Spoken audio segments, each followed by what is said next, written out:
Dr. Frewin. Thank you so much for joining us. Could you please introduce yourself and the amazingly interesting work that you do? Sure, yeah. So my name's Neil Frewin. I'm a geologist. I've been working for Shell over many years, since about 1994. I think I started with Shell as a geochemist, actually, in those days. I've been working in a couple of other companies as well, but most of my career has been with Shell, and the majority of that has been in exploration, new ventures, and various aspects of geoscience. Um, I'm currently working and leading a team of specialist geoscience scientists in London. So that includes different topics, areas such as biostratigraphy, structural geology, basin modeling, geochemistry. So a lot of the tools that geologists would use within the oil and gas industry, but perhaps are a bit more expert and niche and specialized than most companies would deploy across the whole organization. So we look after some of those very specialist skills now, which is great, actually, thoroughly enjoyable. I do a lot of other stuff outside of Shell. I'm a trustee and on the board of the Geological Society of London. And I was president of the Petroleum Exploration Society of Great Britain as well a few years ago. I'm still very active with them. We create conferences and events around our profession. And then finally, I'm also a trustee of the Etches Collection, which is a beautiful museum on the south coast of England, where a guy who was a plumber, actually, who was fixing taps and pipes for most of his life, but also he was collecting some of the most astounding fossils you'll ever find in the Kimmeridgian section of the Jurassic, and so he's created a whole museum around these amazing fossils, and you can go there and see a complete ecosystem, which is really lovely. So I help out with fundraising and keeping the museum on track with a group of other trustees. So yeah, that's me and my background and who I am. That is That helps. such a beautiful introduction. Thank you so much for that. And when you mentioned the period of time that you worked for Shell, it just dawned to me that you've been working in this very niche aspect of Shell for longer than I have even been alive. So that makes me feel old. But no, you're right, unfortunately. Yes. it just makes me feel very unexperienced. But maybe that will help me ask questions that will at least reflect to some degree the general public of my age, which is an interesting thing because we have a lot of contradicting messages being thrown around these days. On the one hand, we hear about transition to newer energy sources, green energy, and the need for that. But at the same time, we hear of real world problems that cannot be currently fixed other than by using the old infrastructure that we have, which is run on fossil fuels. And having had this enormous experience in your field, I wonder how you can see the industry pivoting around those central issues. And I know this is a vague question, but I trust you to answer it. Yeah, thank you. Well, I think society, certainly Western, and let's be very careful about who we're talking about when we talk about different aspects of the energy transition, because certainly there are many societies on the planet, many countries that have benefited hugely from oil and gas, fossil fuels, and various resource bases have benefited in many ways. And then there are still countries and societies that are still growing through that at the moment, and will still benefit from the resources the planet has. But I think we all know that this isn't a very sustainable picture, right? So fossil fuels themselves are, by their very nature, a finite resource, and so we've really have to start considering that pivot through an energy transition. I think the challenge is that's going to take time, of course. Infrastructure. The infrastructure of most countries are very much based around the fossil fuels. In this country, where I'm sitting now in the UK, of course, we went through the Industrial Revolution, many decades ago, and that's driven the way that this country is built in many ways. So it's kind of hardwired into who we are. But I think most governments are realizing that we're going to have to get through this addiction of oil and gas and move into something more sustainable. But what that is, I think, is still very much out there for debate and very intense work. I mean, we need real innovation in the field of energy to move us from this very high density energy resource, which is hydrocarbons, into something that is equally high density and can continue to power our planet and the population that sits within it. So I see companies now really taking that seriously. I mean, it's been interesting being in Shell, for example, for so long, that I've seen this evolution over my entire career lifetime. Actually, Shell's been in solar, we've been in hydrogen in the past. We've invested significant money. I wouldn't say as much money as we have done into, of course, fossil fuels and hydrocarbons, but we have invested significant money over the years into different aspects of more sustainable energy sources. And those have sometimes come and gone if the economics don't add up, if the customer isn't interested, if it costs too much. But I feel now that this is the time where I think most of these companies are starting to really grasp the nettle and go after some of the thorniest issues of our future energy supply. So I'm optimistic, but I'm also fairly realistic at some of the challenges that lie ahead. And I do believe, and it may be unpopular, but I do believe that oil and gas will certainly remain a part of that picture for some time to come. But we do have to start to reduce our reliance significantly on those energy sources, one way or another. I couldn't have thought of a better answer, which just proves that you I hope that are answers. It's a complex Yes.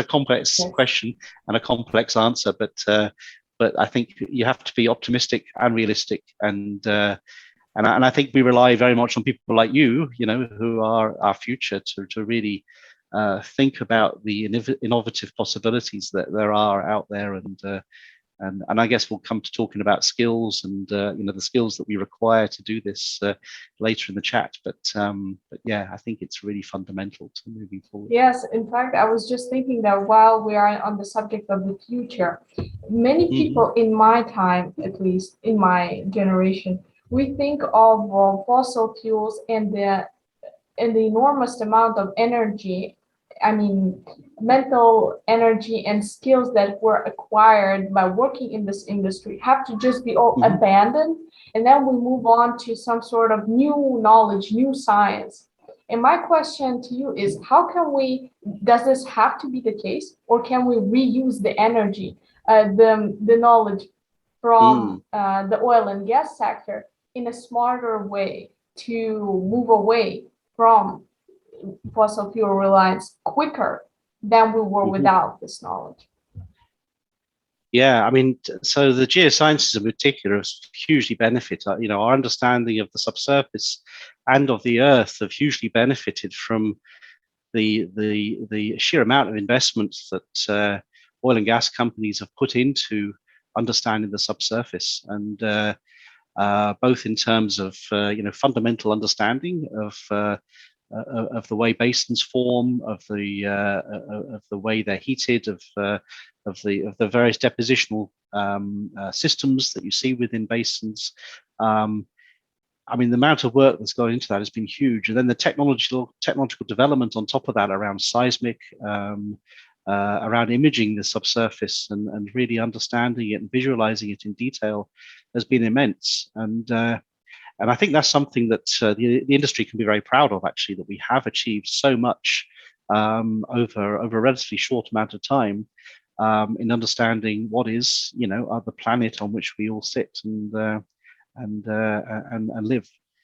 So I think that's been really, really important. Now, it would be a shame to see all that thrown away, of course, and I don't believe it has to be. I think there's so much that can be transferred now into various other aspects of the energy system that will really create some benefit. And whether it's thinking about things like carbon capture and storage and containment.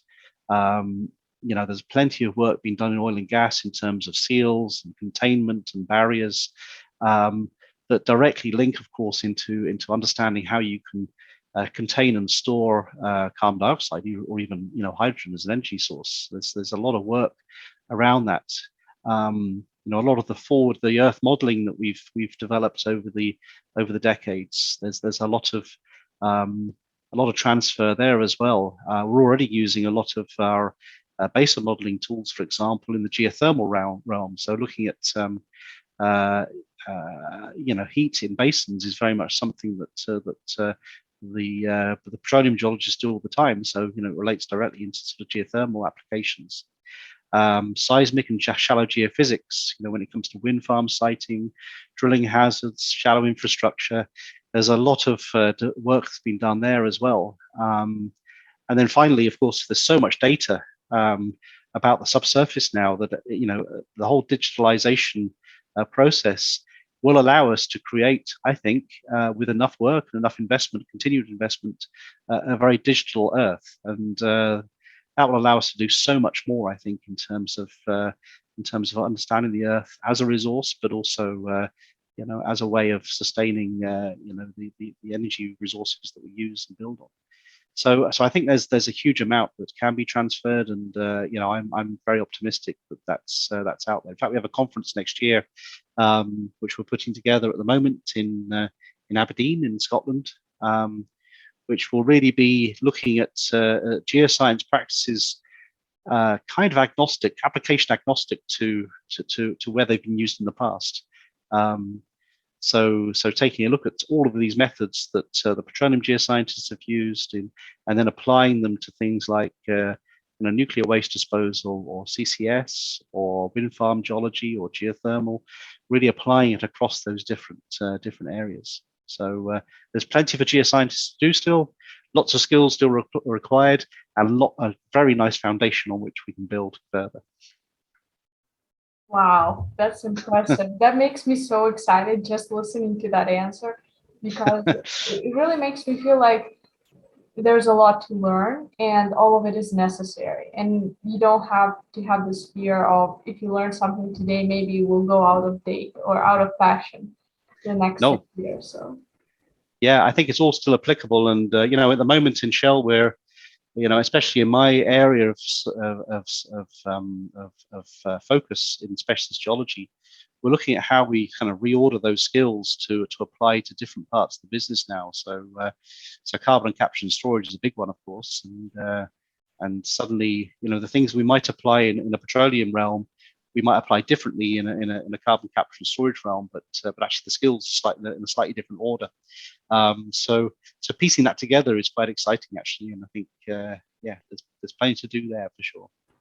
It's a great moment to move on and ask you about your actual work at Shell. So what does it look like? What do you do?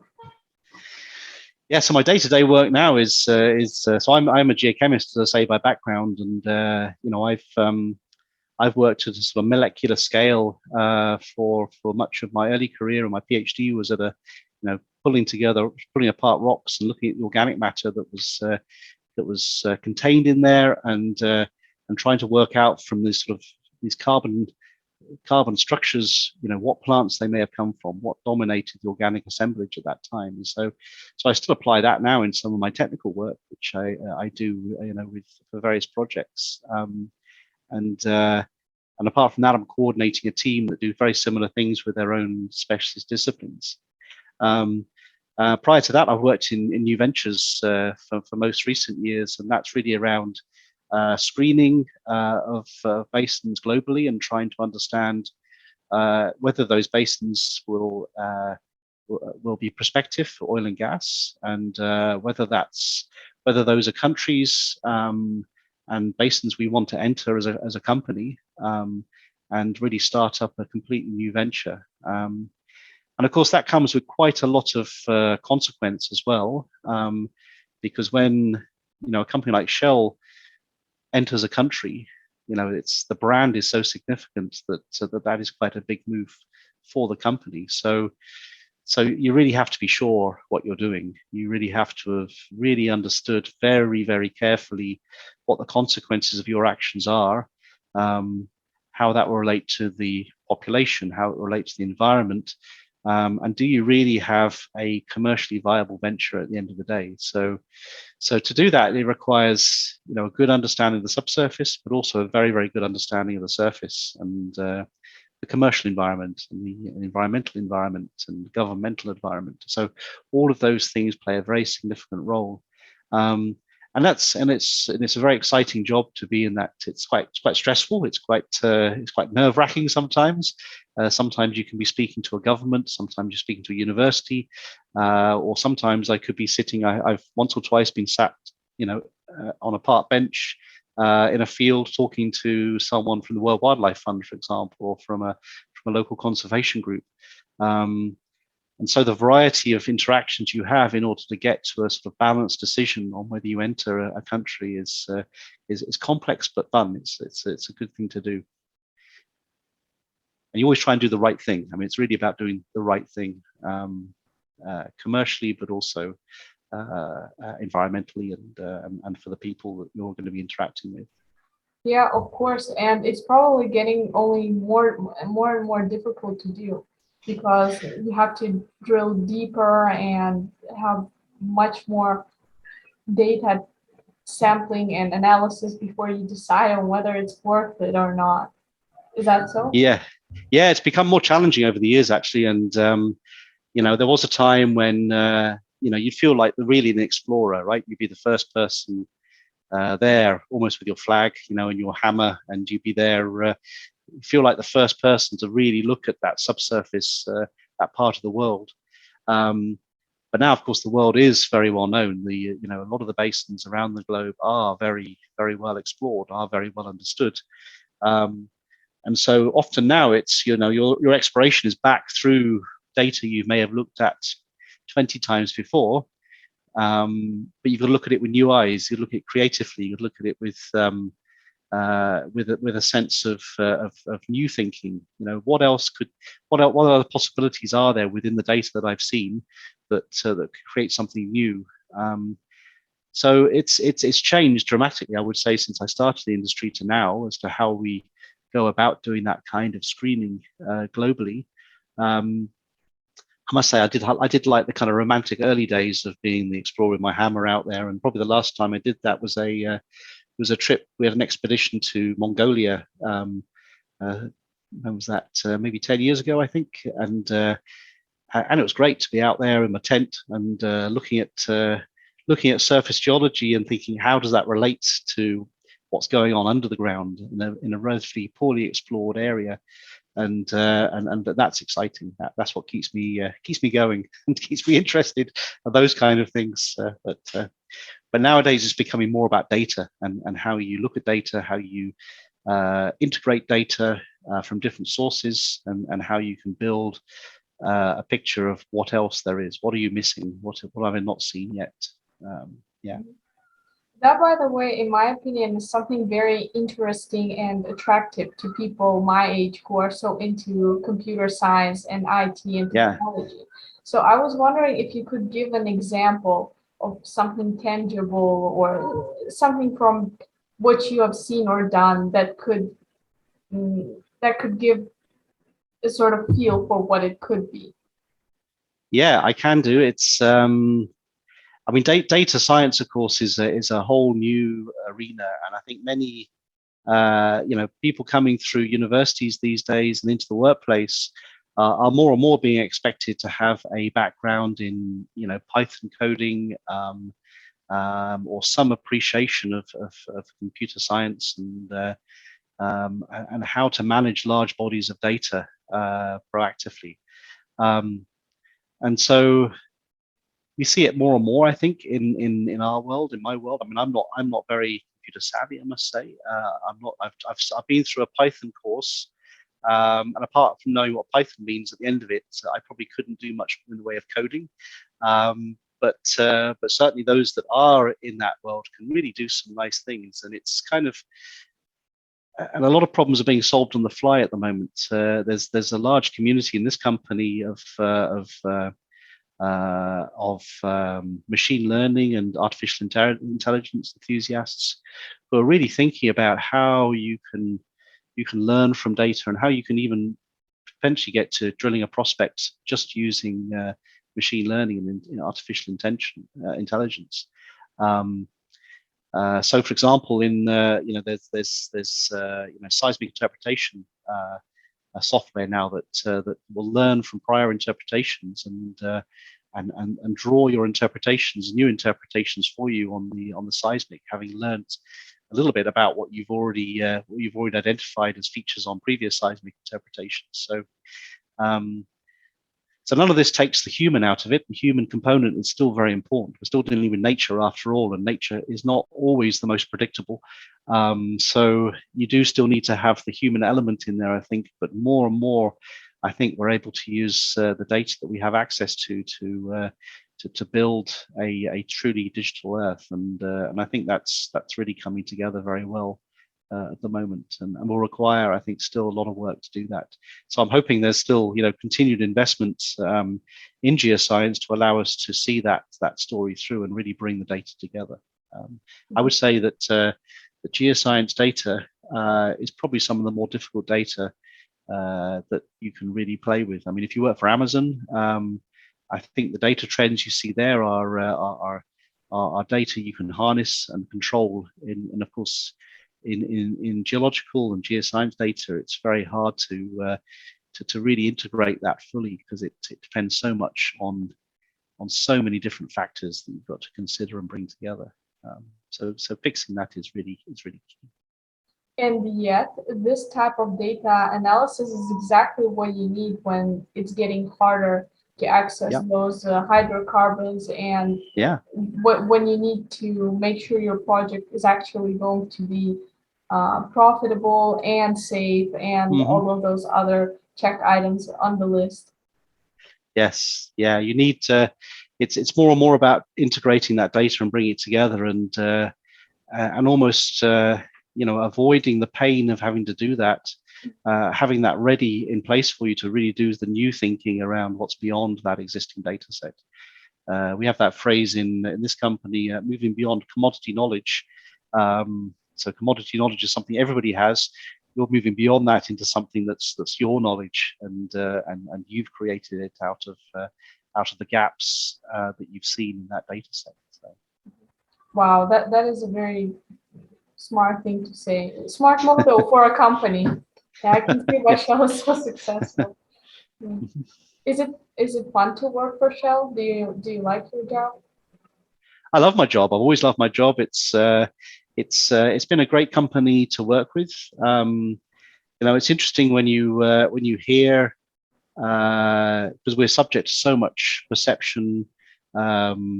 Social pressure these days is quite strong, and with a brand like Shell, which is a multi-billion-dollar brand, it's sometimes a very easy target. But I've yet to meet anybody in a company like Shell or as Shell that have any other intention than good intention in a company like this. And so, and in fact, I often think that geoscientists, people like us, have the most understanding of the planet and its heartbeat and the way it moves and changes over millions of years. And so, most of the people I work with probably have the greatest appreciation for the planet on which they live than anybody I've met anywhere else. So so that for me makes it a very nice place to work, and because they share my enthusiasm and interest in the Earth. So it's that's truly great. I do enjoy that. That's wonderful. As I've been listening to your answer, another question came up. Since you mentioned that you have such an appreciation for our planet, and granted also a lot of knowledge regarding it. Would you say there's a lot that we don't yet know about our planet, or like percent-wise? How much?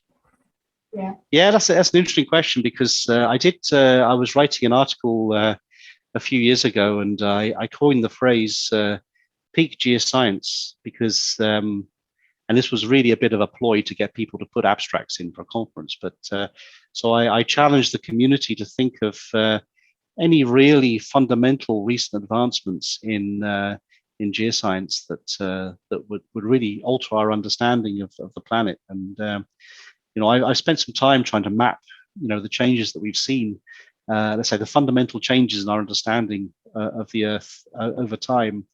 And I would argue they're getting fewer and fewer, actually. So now then, I'm always hopeful people disagree with me on that point, and that they will say, "Wow, yeah, but you've forgotten about this topic that we've been working on now for the last 10 years, and we're about to publish this amazing paper, and it's going to completely change the way you view the Earth." And I hope that's the case, but I've not seen anything too fundamental coming through in terms of the way we change that view. I think the most fundamental changes in our science will be now the way that we see anthropogenic climate change. Now our impact on the planet, I think, will be probably some of the more fundamental changes in understanding of the science that will still come. I think we see there's a lot of strong evidence now, I think, for anthropogenic climate change. There has been for some time, and that body of evidence has been growing and growing. And I think the more we can do with that and understand our own impact on the planet, the more significant it will be. There was a paper there was an article I saw recently by Professor Phil Ringrose that suggested, changing the way we look at the geological timescale and really enhancing the most recent, few 100,000 years, and trying to understand in great detail what our impact has been on the planet, and then greatly compress the rest of the timescale so that it increases the importance of the now rather than what's gone before, which is quite an interesting philosophical approach, I must say. So I wonder if some of the biggest changes will come there. And then I hope some of the other big changes really come in the way we look at energy as a whole, and the way we use the planet in a sustainable way. There's a lot of talk about sustainable geoscience now. I'm still trying to work out what that really means, but I think I think there will be significant advances there as well into the near future, which I hope continue to inspire people like you to carry on and continue to grow this advancement in knowledge and take us to a new plateau of advancement. So yeah, I love what you just said, as well as every other answer that you gave. And in an effort to keep this video short, interesting, and prompting all of us to learn even more, this will have to be the last question. And okay. I want to thank you so much for joining me today for this interview. No problem. No, it was great pleasure to be here.